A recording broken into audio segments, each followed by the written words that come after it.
Sub breaking చూస్తున్నాం. అమరావతి రైతులకు CM Chandrababu భరోసా ఇచ్చారు. రాజధాని రైతులకు ఎలాంటి ఇబ్బందులు రాకుండా చూస్తామని, రైతులకు ఉన్న సమస్యలను పరిష్కరిస్తామని హామీ ఇచ్చారు. రాజధాని రైతుల సమస్యలు పరిష్కరించే బాధ్యతను కేంద్ర మంత్రి పెమ్మసాని చంద్రశేఖర్, మంత్రి నారాయణ, ఎమ్మెల్యే శ్రావణ్ కుమార్లకు అప్పగించారు. రైతులతో నిరంతరం మాట్లాడుతూ వారి సమస్యలకు పరిష్కారం చూపే బాధ్యతను ఈ ముగ్గురు తీసుకుంటారని ముఖ్యమంత్రి తెలిపారు. అప్పటికి ఇంకా పరిష్కారం కాని సమస్యలేమైనా ఉంటే తాను బాధ్యత తీసుకుంటానని భరోసా ఇచ్చారు. ఇక త్వరలోనే భూములిచ్చిన రైతులతో సమావేశమవుతానని సీఎం చంద్రబాబు తెలిపారు.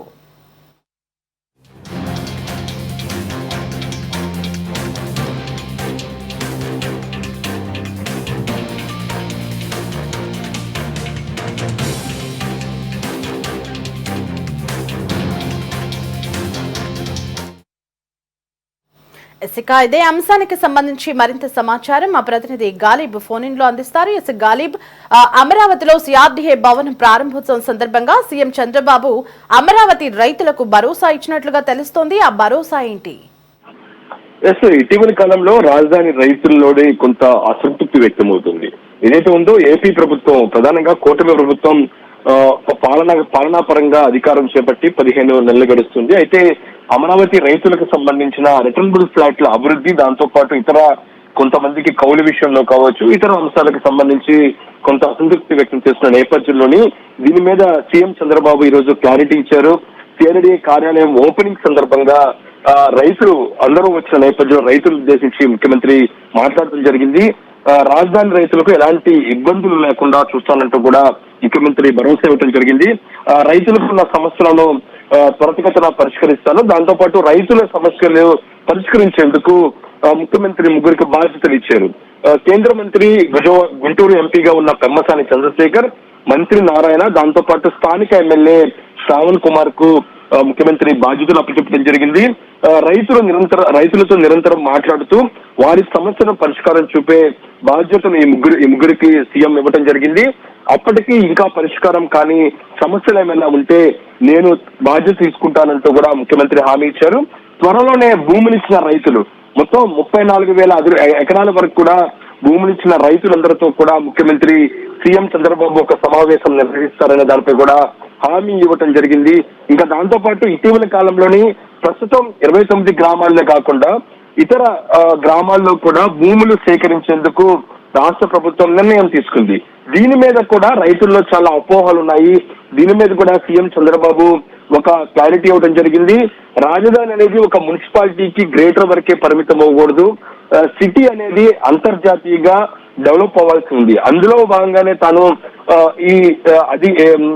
వేరే భూములు కూడా సమీకరణ చేసినట్లుగా ముఖ్యమంత్రి చెప్పారు. గతంలోని తన అనుభవాలు హైదరాబాద్ లో హైటెక్ సిటీ కట్టే సమయంలోని, ఆ తర్వాత గచ్చిబౌలి కావచ్చు, దాంతో పాటు ఉప్పల్ లాంటి ప్రాంతాల్లో ఉప్పల్ స్టేడియం, సింగపూర్ సిటీ, ఇంకా ఎల్బీ నగర్ లోని రామోజీ ఫిలిం సిటీ, ఇవన్నీ అన్ని చోట్ల ఏర్పాట్లు చేయడం వల్ల ఇప్పుడు అతిపెద్ద మహానగరంగా ఇప్పుడు హైదరాబాద్ వెలిసింది.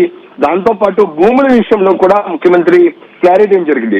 రాజధాని రైతులు తొందరపడి భూములు అమ్ముకోవద్దు, భూములు తమకు భవిష్యత్తులో భారీగా పెరిగే అవకాశాలు ఉంటాయి.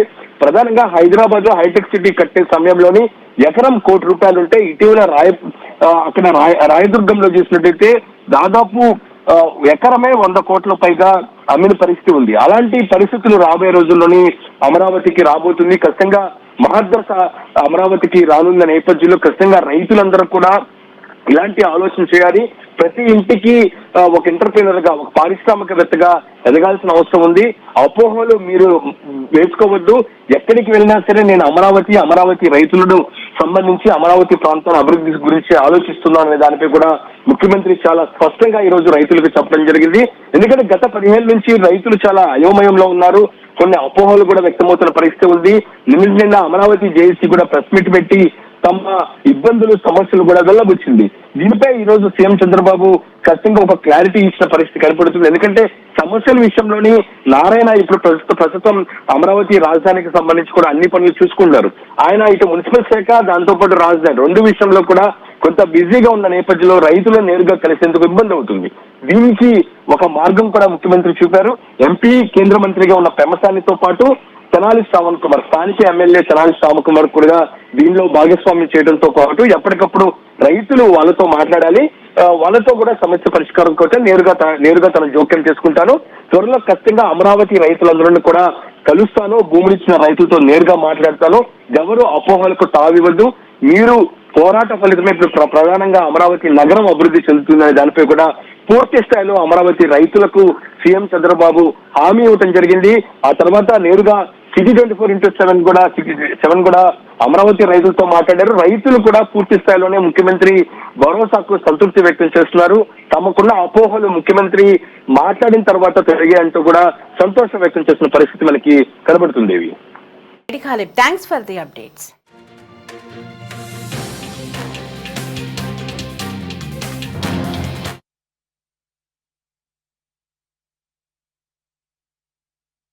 మేనేజ్ చేసే బాధ్యత మీ ముగ్గురిది. మీకేదైనా సమస్యలు ఉంటే నేను కూడా పిలిపించి మాట్లాడి ఒక యాక్షన్ ప్లాన్ తయారు చేసుకొని దానికి అనుసంధానంగా అందరం ముందుకు పోదాం. ఎందుకంటే ఈరోజు నేను ఢిల్లీకి వెళ్తున్న ఇంకొక మీటింగ్ చూసుకొని మధ్యాహ్నం పైన పిఎంని గెలవాలి. ఎందుకంటే 16వ తారీఖు పిఎంని ఇన్వైట్ చేస్తున్నాం. ఆయన శ్రీశైలం కర్నూలుకు వస్తున్నారు సూపర్ జిఎస్టీ కింద. ఆ ప్రోగ్రాం ఉంది కాబట్టి టైం డిలే చేయడానికి వెళ్ళలేదు. తొందరలోనే మిమ్మల్ని కలుస్తానని చెప్పి కూడా నేను మీకు తెలియజేసుకుంటూ, ఎవ్వరికీ అనుమానం అవసరం లేదు, మిమ్మల్ని మరిచిపోయే సమస్య లేదు. మిమ్మల్ని మరిచిపోతే మీరు చేసిన త్యాగాన్ని నేను మర్చిపోయినట్టు అవుతుందని చెప్పి మరొకసారి తెలియజేసుకుంటూ, మీ త్యాగాన్ని గుర్తుపెట్టుకుంటా, మిమ్మల్ని గుర్తుపెట్టుకుంటా, దానికి ప్రతిఫలం అనునిత్యం ఆలోచించి ఏ విధంగా చేయాలో చేసుకుందామని చెప్పి తెలియజేసుకుంటూ, మరొకసారి వండర్ఫుల్ ఒకేషన్, జీవితంలో మరుపు రాలేనటువంటి సంఘటన. ఫస్ట్ బిగినింగ్ మాత్రం ఇది అయిపోయిందని నేను అనడం లేదు, ఈరోజు ప్రారంభం చేశాం. మన యాత్రకు ప్రారంభం, కనీసం కూర్చోవడానికి ఒక ప్లేస్, ఆ ప్లేస్ ఇచ్చిన మిమ్మల్ందరినీ పేరున అభినందిస్తూ అందరికీ నమస్కారాలు. జై హింద్, జై జన్మభూమి.